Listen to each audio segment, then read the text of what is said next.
ஆச்சி கொழுக்கட்டை மாவு வந்தாச்சு. ஆச்சி கொழுக்கட்டை மாவிற்கு கொழுக்கட்டை அச்சை கேட்டு வாங்குங்கள்.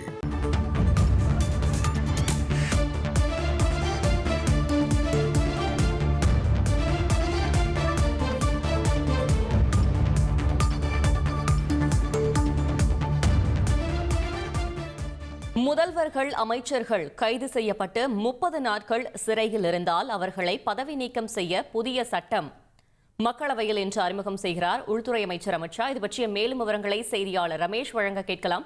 ரமேஷ், வணக்கம். இந்த சட்டம் பற்றிய முழு தகவலை சொல்லுங்க. முதல்வர்கள், அமைச்சர்கள் மற்றும் பிரதமர்கள் ஆகியோர் கைது செய்யப்பட்டு 30 நாட்கள் சிறையில் இருந்தால் அவர்களை பதவி நீக்கம் செய்ய மத்திய அரசு அல்லது குடியரசுத் தலைவருக்கு அதிகாரம் அளிக்கும் வகையிலான மிக முக்கியமான சட்டம் ஒன்றை மத்திய அரசு கொண்டு வந்திருக்கிறது. இந்த மசோதாவை மத்திய உள்துறை அமைச்சர் அமித் ஷா இன்று மக்களவையிலே அறிமுகம் செய்கிறார். மொத்தம் 3 மசோதா இன்று அறிமுகம் செய்யப்படுகிறது. 130வது அரசியல் சாசன சட்ட திருத்த மசோதா என்று இதற்கு பெயர். இந்திய அரசியல் சாசனத்தில் சட்ட திருத்தம் மேற்கொள்ளப்பட்டு இந்த மசோதா கொண்டு வரப்பட்டிருக்கிறது. இதில் மிக முக்கியமாக தீவிர குற்ற வழக்குகளில் கைது செய்யப்படும் மத்திய அமைச்சர்கள், மாநில முதல்வர்கள், அதே போல மாநில அமைச்சர்கள் தொடர்ந்து 30 நாட்கள் சிறையில் இருந்தால் 31வது நாள் அவர்களை அந்த பதவியில் இருந்து பதவி நீக்கம் செய்ய இந்த மசோதா அதிகாரம் வழங்குகிறது.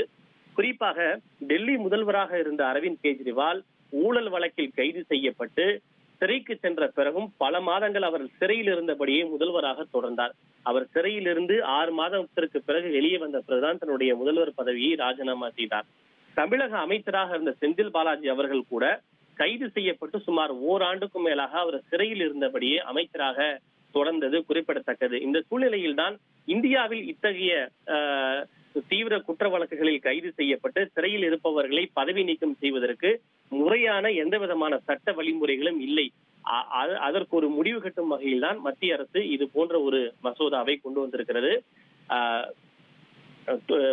இந்த மசோதா பிரதமர்களுக்கும் பொருந்தும். அந்த வகையில் தான் மத்திய அமைச்சர்கள், பிரதமர்கள், மாநில முதல்வர்கள் மற்றும் மாநில அமைச்சர்கள் கைது செய்யப்பட்டு தொடர்ந்து 30 நாட்கள் சிறையில் இருந்தால் 31வது நாள் அவர்களே தங்களுடைய பதவியை ராஜினாமா செய்துவிட வேண்டும். அப்படி இல்லை என்றால் 31வது நாள் அவர்களை பதவி நீக்கம் செய்வதற்கு இந்த மசோதா வழிவகை செய்ய இருக்கின்றது. இது நிச்சயமாக அரசியல் அரங்கில் மிகப்பெரிய ஒரு எதிர்ப்பையும் ஆட்சேபங்களையும் எழுப்பும் என்று எதிர்பார்க்கப்படுகிறது. நிச்சயமாக எதிர்க்கட்சிகள் இது தங்களை பழி வாங்குவதற்காக மத்திய அரசு செய்கிற செயல் என்று எதிர்ப்பு தெரிவிப்பதற்கான வாய்ப்புகள் இருக்கிறது. இந்த மசோதாவை அறிமுகம் செய்யும் உள்துறை அமைச்சர் உடனடியாக அந்த மசோதாவை கூட்டுக்குழுவின் பரிசீலனைக்காக அனுப்ப இருக்கிறார்.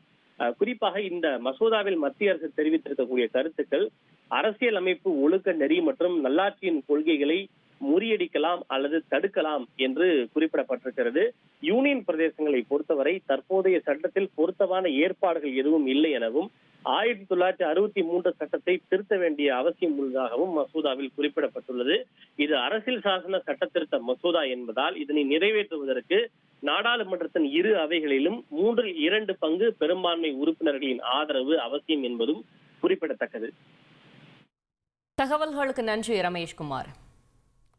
ஆச்சி கொழுக்கட்டை மாவு வந்தாச்சு. ஆச்சி கொழுக்கட்டை மாவிற்கு கொழுக்கட்டை அச்சை கேட்டு வாங்குங்கள்.